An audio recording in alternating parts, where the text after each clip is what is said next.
terlebih dahulu. Nah, tolong siapa salah satu bisa memimpin doa pada hari ini? Silakan.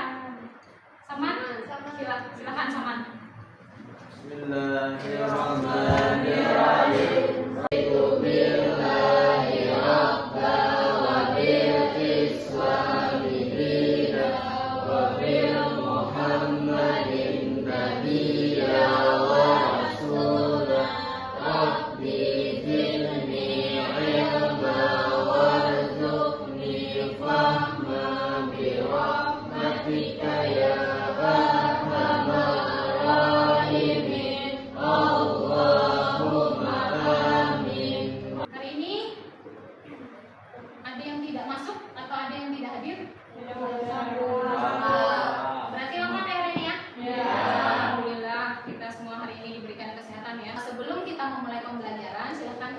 Kerapian kalian dulu dari segi pakaian, kemudian dari segi lihat dulu samping kiri samping kanannya apakah ada sampah dan lain sebagainya. Kalau sudah, berarti kalian sudah siap untuk belajar ya? Siap. Nah, kalau begitu kita akan memulai pembelajaran hari ini. Nah, sebelumnya kemarin kan kita di sini sudah belajar tentang apa? Kemarin kita membahas tentang apa, masih ingat? Tentang perubahan ya, perubahan zat. Nah, perubahan zat kemarin di situ ada perubahan secara apa? Kimia. Dan juga ada perubahan. Nah, perubahan kimia kemarin itu merupakan perubahan yang menghasilkan zat dalam jenis yang baru. Kalau perubahan fisika tidak menghasilkan zat dalam jenis yang baru. Masih ingat nggak contohnya? Masih ingat ya? Misalnya lilin itu pada saat lilin meleleh itu terjadi perubahan apa? Fisika. Tapi pada sumbunya kemarin kimia. Nah, di sini Ibu akan memberikan pertanyaan terlebih dahulu kepada kalian. Nah, di sini silakan kalian lihat di sini. Nah, apakah kalian sudah cukup minum air putih hari ini? Hari ini kalian sudah minum air putih? Belum. Nah, kira-kira kalian tahu nggak air putih itu tersusun dari apa aja? Iya, di dalam air putih itu tersusun atas ada yang namanya hidrogen, ada yang namanya oksigen. Nah, rumus air itu adalah H2O. Jadi itu ya, air di situ sangat penting bagi tubuh kita. Coba kalian perhatikan di sini. Dari gambar tersebut, manakah menurut kalian yang tergolong unsur, senyawa, dan juga campuran? Kira-kira dari gambar di situ kalian bisa menentukan tidak? Di sini ada gambar emas, ada gambar baja, ada air, ada sirup. Kira-kira yang mana yang tergolong sebagai unsur di situ? Emas dan baja. Emas dan baja. Nah, jadi emas dan baja itu tergolong unsur. Sedangkan kemudian apalagi air itu tergolong apa? Senyawa. Nah, sedangkan sirup? Campuran. Jadi pada hari ini di sini kita akan mempelajari tentang materi apa? Senyawa dan campuran. Nah, jadi pada hari ini kita akan membahas materi tentang unsur, senyawa, dan juga campuran. Adapun tujuan pembelajaran dari pembelajaran kita pada hari ini, yang pertama di situ diharapkan kalian bisa menjelaskan konsep dari unsur, senyawa, dan juga campuran dengan benar.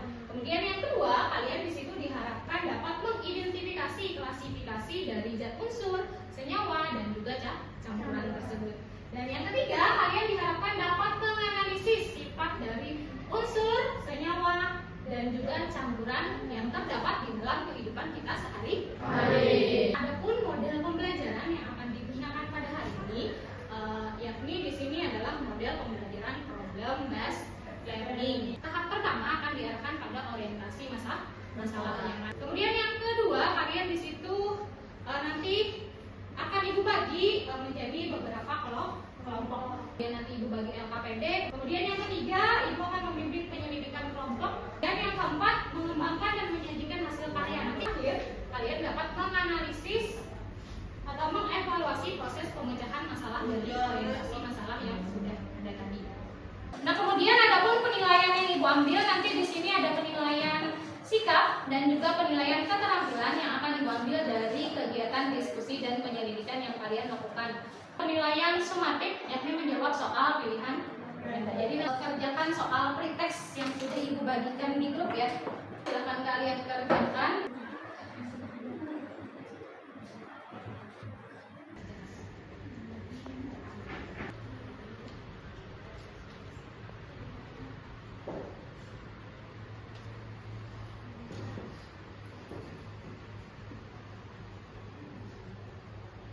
Silakan perhatikan dulu materi yang akan kita pelajari. Ustazah akan membahas tentang unsur, senyawa, dan campuran. Unsur adalah zat tunggal atau zat murni yang tidak dapat diuraikan lagi menjadi zat yang lebih sederhana melalui reaksi kimia biasa. Nah, jadi di situ tadi unsur itu kan merupakan zat tunggal ya, zat tunggal yang sudah tidak dapat dibagi lagi menjadi zat yang lebih sederhana melalui reaksi kimia biasa. Nah, sedangkan untuk senyawa di situ dia merupakan zat tunggal yang terdiri dari 2 atau lebih, biasanya terdiri dari 2 atau lebih unsur yang mana masih bisa dipisahkan melalui reaksi kimia biasa. Nah, sedangkan campuran itu ada gabungan dari beberapa zat. Nah, sekarang silakan kalian coba perhatikan adik laki-lakinya yang belum lama meninggal dunia. Kisah tersebut dibagikan pada tersebut melalui akun TikTok pribadi.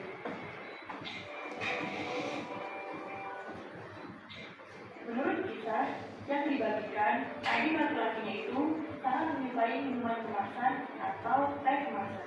Bahkan, menurut pengamatannya, sang adik jarang minum air putih dan lebih memilih mengkonsumsi teh kemasan untuk diminum. Hingga suatu hari, sang adik jatuh sakit dan dokter memvonis bahwa pemuda tersebut menderita gagal ginjal. Pemuda itu pun sempat beberapa kali cuci darah karena gagal ginjal yang dideritanya sudah akut. Sayangnya, gagal ginjal itu membuat kondisi sang pemuda semakin memburuk hingga akhirnya meninggal dunia. Banyak faktor yang menyebabkan seseorang mengalami gagal ginjal. Salah satunya akibat jarang mengkonsumsi air putih dan justru lebih memilih minuman kemasan. Nah, kalau kita lihat ini tadi videonya tentang apa? Orang yang dia suka minum minuman teh kemasan. Nah, kira-kira baik nggak untuk kesehatan di situ? Kalau kita mengkonsumsinya terlalu sering, itu tidak baik untuk kesehatan. Nah, dari masalah yang ada di sini tadi, ini kan masalah di situ yang menyebabkan penyakit gagal ginjal. Nah, kira-kira menurut kalian yang kita bisa jadikan rumusan masalah dari permasalahan yang ada di situ tadi, kira-kira apa? Ya, silakan. Zat apa yang terkandung di dalam minuman kemasan? Iya, silakan, Magda. Zat apa yang membahayakan bagi tubuh?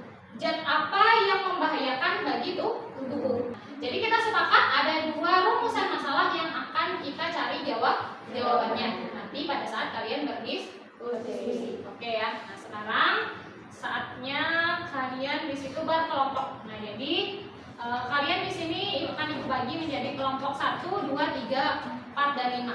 Akan berkelompok sesuai dengan kelompok yang di situ tadi. Ibu akan membagikan LKPD-nya.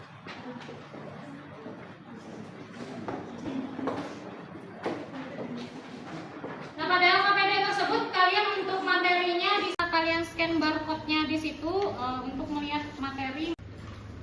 Nah, di situ ada langkah-langkah yang harus kalian kerjakan apa saja. Kemudian perwakilan kelompoknya silakan mengambil bahan-bahan yang ada di depan, 1 orang 1.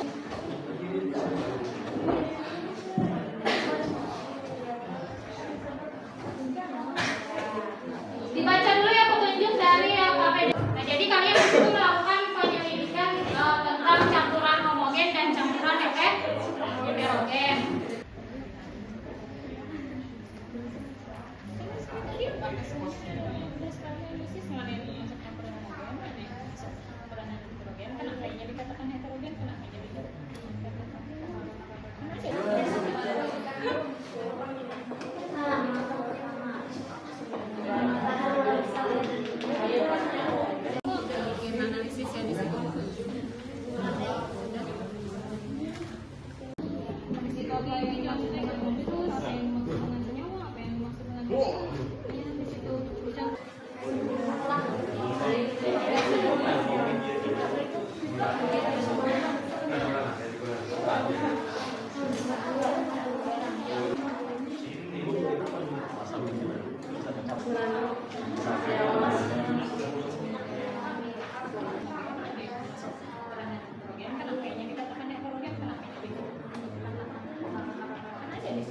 Makanya disambil dibaca dari itu.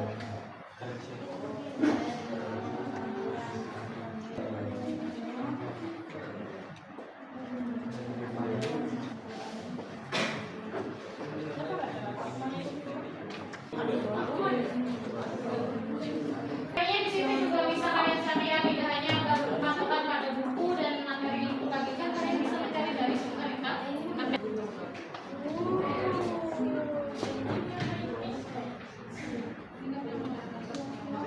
Sudah ya? Sudah selesai? Sudah. Kalau sudah bisa presentasi. Sudah berarti ya? Sudah. Oke, saatnya kita presentasi. Kelompok mana yang mau presentasi lebih dulu? Ya, silahkan Bunda. Kami dari kelompok 3 ingin mempresentasikan hasil pengamatan dari kami yang dibutuhkan oleh saya. Tabel pengamatan yang kami buat ada dari air dan minyak, air dan garam, air dan gula. Air dan minyak adalah campuran dari heterogen, air dan garam adalah campuran dari homogen, dan air dan gula campuran dari homogen. Analisis data yang kami peroleh, air dan minyak adalah campuran heterogen karena komponen penyusunannya masih dapat dibedakan. Air dan garam adalah campuran homogen karena komponen penyusunannya masih dapat dicampur secara merata. Dan air dan gula adalah campuran homogen karena komponen penyusunannya masih dapat tercampur secara merata. Sekian penjelasan dari Magda. Apakah ada pertanyaan? Ya, silakan bertanya kalau ada yang mau bertanya. Pertama kali menjelaskan kopi itu termasuk campuran homogen atau heterogen. Terima kasih ya dari pertanyaan Sahrul. Tolong beri kami kesempatan untuk berdiskusi. Baiklah, saya akan menjawab pertanyaan dari Sahrul. Ini termasuk dalam kategori campuran heterogen. Campuran heterogen adalah campuran di mana komponennya tidak tercampur secara seragam dan tepat dilihat secara kasat mata. Jika Anda melihat cangkir kopi, Anda mungkin akan melihat serbuk kopi yang belum larut di dasar cangkir atau gelas. Termasuk unsur. Izin menjawab. Menurut kami, stainless steel bukanlah unsur tapi merupakan campuran. Ya, sekian presentasi dari kami. Nah, jadi itu tadi ya presentasi dari kelompok 3. Nah, kalau Ibu lihat tadi ada yang bertanya ya, apakah kopi itu termasuk campuran homogen atau heterogen? Nah, menurut jawabannya kelompok 3, kopi tadi kan termasuk campuran heterogen. Nah, kalau kita lihat kopi itu kan kayak kopi seperti jenis kapal api. Itu kan biasanya kalau kalian bikin kopi itu kan kalian kopi, gula, kemudian air panas. Biasanya kalau kalian diamkan biasanya akan terdapat endapan. Nah, untuk jenis kopi yang seperti itu maka tergolong sebagai jenis campuran heterogen. Kemudian yang kedua tadi pertanyaannya apakah stainless steel ya? Stainless steel di situ apakah dikatakan di situ tergolong apa tadi? Unsur atau senyawa? Nah, jadi stainless steel di situ bukan tergolong unsur ataupun senyawa, tapi dia tergolong sebagai apa tadi? Campuran. Nah, jadi stainless steel di situ dia tergolong campuran karena dia merupakan perpaduan gabungan dari beberapa logam yang bergabung menjadi satu. Ada besi, ada nikel, kemudian ada krom dan lain sebagainya. Nah, sehingga dia dikategorikan sebagai campuran. Nah, mungkin itu ya Ibu menanggapi presentasi dari kelompok 3 tadi. Ibu tampilkan tentang masalah orientasi. Jadi pada masalah orientasi tadi kalian juga sudah membuatnya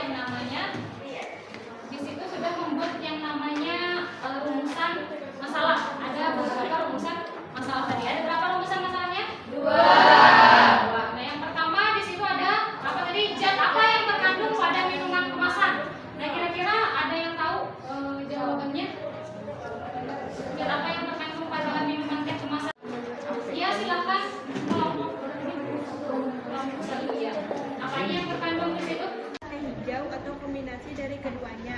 Juga terdiri dari bahan tambahan seperti gula, pemanis buatan, sirup jagung tinggi, fruktosa, asam askorbat, vitamin C, dan pengawet. Iya, jadi di dalam teh kemasan itu tentu ada teh ya kandungannya ya, sudah benar yang dikatakan kelompok ini tadi. Nah, jadi di situ biasanya dalam teh itu kan ada terkandung yang namanya ada gula, ada kemudian lagi di situ ada vitamin, kemudian ada pengawet, biasanya ada pemanis buatan biasanya. Nah, banyak ya biasanya kandungan-kandungan yang terdapat di dalam teh kemasan di situ. Nah, itu mungkin zat-zat yang umumnya biasanya ada di dalam teh kemasan. Ada pengawet tadi, kemudian ada apa lagi tadi? Ada pemanis buatan, ada gula, kemudian ada sirup jagung tinggi fruktosa tadi, kemudian juga ada vitamin C tadi. Nah, itu adalah zat-zat yang umumnya biasanya terdapat di dalam teh kemasan. Kemudian untuk pertanyaan yang kedua tentang apa? Zat apa yang membahayakan? Iya, silakan kenapa? Gula terlihat beberapa minuman teh kemasan mengandung tingkat gula yang tinggi. Konsumsi gula berlebihan dapat menyebabkan obesitas, diabetes, dan tekanan darah tinggi yang merupakan faktor risiko untuk gagal ginjal. Intinya ada berapa zat yang membahayakan di situ? Yang pertama ada gula, kemudian gula tambahan tadi, kemudian ada pemanis buatan, kemudian yang ketiga ada. Nah, jadi ada 3 zat yang membahayakan. Maksud membahayakan di sini itu akan membahayakan apabila kita konsumsi secara berlebihan. Karena yang namanya minuman teh kemasan itu kalau ada pengawetnya, pengawet itu kan kadang mengandung zat-zat karsinogen. Jadi kalau kita terlalu sering mengkonsumsi dan itu tadi yang seperti yang pada video itu dia jarang mengkonsumsi air putih, maka itu bisa membahayakan bagi tubuh. Nah, jadi itu tadi ya. Nah, jadi gula tambahan itu kan bisa kalau misalnya kayak minuman seperti itu kan kayak teh manis itu kan biasanya manis ya. Nah, minuman manis itu kan biasanya akan menyebabkan kita berat badan kita biasanya akan meningkat atau menyebabkan obesitas. Obesitas itu akan nanti menimbulkan penyakit seperti kayak diabetes. Kemudian lagi di situ juga tadi bisa menimbulkan yang namanya gangguan kesehatan. Gangguan kesehatan seperti yang terdapat contoh yang tadi adalah gagal ginjal. Jadi pada video yang orientasi masalah tadi di situ terjadi gagal ginjal mungkin dikarenakan karena dia juga kurang mengonsumsi air putih, terlalu sering mengonsumsi minuman yang manis itu tadi ya kan. Nah, jadi air putih itu sangat penting bagi tubuh kita.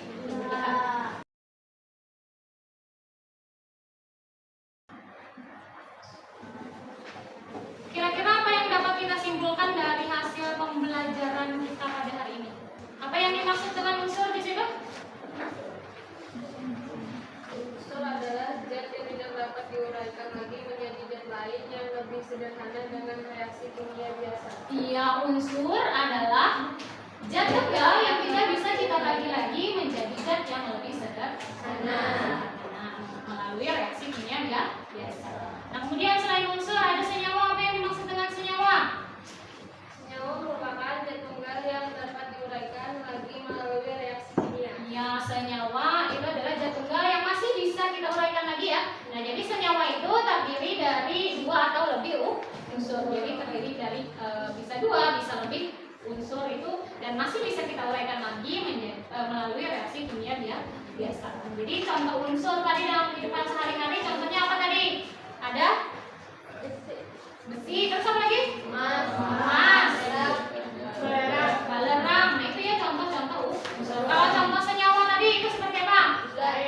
Air, gula tadi. Itu merupakan salah satu contoh senyawa, dorong sebagai senyawa. Nah, kemudian campuran. Apa yang dimaksud dengan campuran di situ? Campuran adalah materi yang tersusun atas 2 zat atau lebih dengan komposisi yang tidak tetap dan masih memiliki sifat-sifat yang berbeda. Iya, gabungan dari beberapa zat ya. Jadi gabungan dari beberapa zat di situ dia tergolong sebagai campuran. Nah, jadi campuran tadi ada campuran homogen yang sudah kalian selidiki tadi, ada campuran heterogen. Campuran homogen itu campuran yang seperti apa? Air dan garam. Jadi di situ yang namanya campuran homogen adalah campuran yang sudah tidak bisa kita bedakan lagi zat-zat yang tercampur pada campuran tersebut. Sedangkan campuran heterogen adalah Campuran yang komponen penyusunnya masih dapat dibedakan Campuran heterogen itu adalah campuran yang masih bisa kita lihat perbedaan dinding batas antar zat-zat yang dicampur. Kita proses ya. Kita proses menggunakan quiz. Cari joinmyquiz.com. Di situ masukkan kodenya. joinmyquiz.com. Yang belum masuk, kita mulai ya. Oh iya.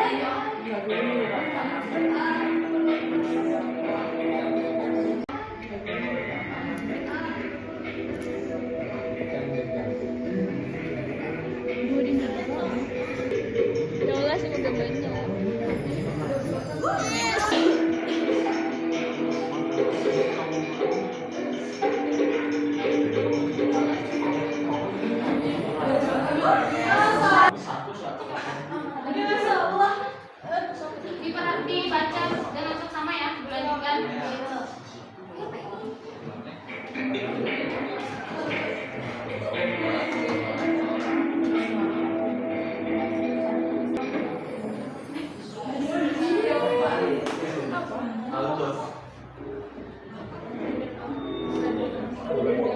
Ya masih Diska ya. Diska punya.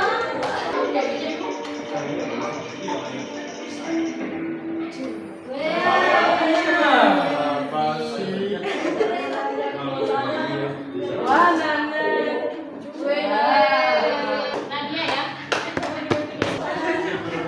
Oke, sekarang siapa yang mau maju untuk menyampaikan perasaannya ini? Menurut saya hari ini gamenya itu sangat seru dan menantang untuk kita mainkan. Dan untuk melatih kepintaran kita dan kita bisa berlomba-lomba untuk menjawab kuis itu.